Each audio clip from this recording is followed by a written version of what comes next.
लगेगी आग तो आएंगे घर कई जद में, लगेंगे आग तो आएंगे घर कई जद में।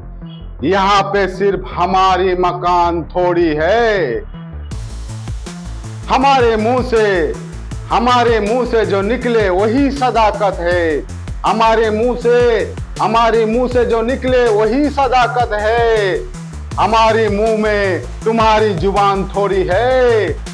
हमारी मुंह में तुम्हारी जुबान थोड़ी है। যে শায়রিটা বললাম সেটি হচ্ছে মরহুম রাহাত ইন্দরি সাহেবের। তার শায়রি সমসমা কাজে লাগে। যে আমার যদি ঘরে আগুন লাগে তাহলে আমার একা লাগবে না, আমার পাশেও পাড়া প্রতিবেশী আছে, হিন্দু মুসলিম শিখ খ্রিস্টান আছে, তাদেরও লাগবে, প্রতিবেশীরও লাগবে। তারপর আমি যে কথা বলবো, আমরা যে কথা বলবো সত্যর সঙ্গে বলবো। আমাদের মুখে তোমাদের কি জবান আছে, না তোমরা যেটা বলবা সেটা বলবো। মূল কথা হলো যে আরিয়ান মিশ্রা, আপনারা জানেন যে 23 তারিখ রাত্রে হরিয়ানায় তাকে গরুর পাচারকারী সন্দেহে তাকে মারা হয়। এমনকি যারা গৌরক্ষক আছে 25 থেকে 30 কিলোমিটার ধাবা করে তাড়া করে তাকে গুলি মারা হয়। তাদের হোয়াটসঅ্যাপে মেসেজ আছে যে ডাস্টার গাড়িতে গরু পাচারকারী ঘুরছে। সেই মেসেজ পেয়ে তাড়া করে ডাস্টার গাড়ির। তারপরে আরিয়ান মিশ্রা ভয় খেয়ে কিন্তু স্পিডে গাড়ি চালায়।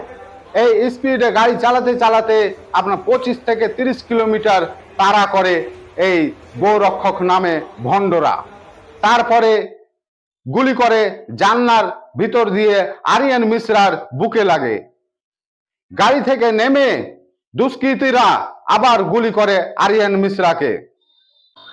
এর আগেও জানেন যে আমাদেরই পশ্চিম বাংলার সাবির মল্লিক, তাকে ঘর থেকে বের করে কি করে গরুর রক্ষকরা তাকে মেরে ফেলে।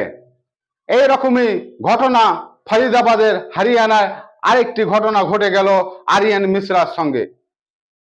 সে সাবির মল্লিক হোক আর আরিয়ান মিশ্রাই হোক, যারা বেগুনাহা, যারা কিছু করেনি, তাদেরকে এইভাবে গায়ের নামে হত্যা করা হবে, গৌরক্ষকের নামে হত্যা করা হচ্ছে। এই হরিয়ানায় এর আগেও আমরা দেখেছি, হরিয়ানা রাজস্থানের বর্ডারের এলাকাতে আপনার নাসির এবং জুনাইদ খানকে ওইভাবে তাড়া করে হত্যা করা হয়েছিল। তাদের দোষীদের কিন্তু সাজা হয়নি, পুলিশে ধরেছিল, তারপরেই তারা জামিনে বাইর হয়ে গেছে। এই রাজস্থান আর হরিয়ানার বর্ডারের মধ্যে ঘটনা ঘটেছিল। আবার সে একই ঘটনা দেখা গেল হরিয়ানাতে। কিছুদিন আগে দাদরি চরকিতে সাবির মল্লিককে এইভাবে মারা হয়। গরুর মাংস খাওয়ার নামে সন্দেহ করে তাকে মারা হয়। এবং আমরা দেখলাম এই আরিয়ান মিশ্রা একই রকম গৌরক্ষকরা তাকে সন্দেহের ভাজনে মেরেছে। মৃতের বাবা, আরিয়ানের বাবা, সে মোদী সরকারকে কিন্তু কটাক্ষ করেছে যে গরু পাচারকারী নাম করে যে মেরে দিবে, গুলি মেরে দিবে, সে পারমিশন কে দিয়েছে? পুলিশ দিয়েছে না মোদী সরকার দিয়েছে না মোদী দিয়েছে? কে দিয়েছে? তার এক বড় প্রশ্ন আরিয়ান মিশ্রার বাবার। और गौ कसकर समझ के इनको अधिकार मिला हुआ है कि गोली मार दें हमको। ये अधिकार गवर्नमेंट दी है, मोदी सरकार ने दी है, तो क्यों दी है? तो जो आरोपी है 5 गिरफ्तार किए हैं। हाँ जी। आपका बेटा आर्यन उनमें से किसी को जानता था? नहीं, किसी नहीं जानता जी। किसी को नहीं जानता? कि नहीं, हम पंडित हैं, हमें कोई मतलब ही नहीं, ना कोई हमारा झगड़ा लड़ाई। বিজেপি রাজ্যগুলোতে আমরা একের পর এক এই রকম ঘটনা দেখেই চলেছি যে গৌরক্ষকের নামে সন্দেহের ভাজনে, গৌ পাচারকারীর সন্দেহের ভাজনে মারা হচ্ছে, গৌ মাংসর সন্দেহ ভাজনে মারা হচ্ছে।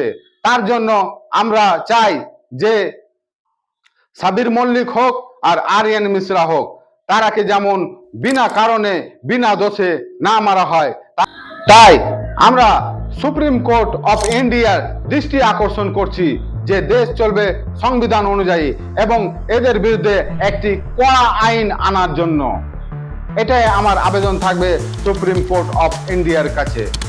জাস্টিস ফর আরজিকর যেরকম হচ্ছে, এই জাস্টিস ফর আরিয়ান মিশ্রা এইরকমও হওয়া দরকার আছে।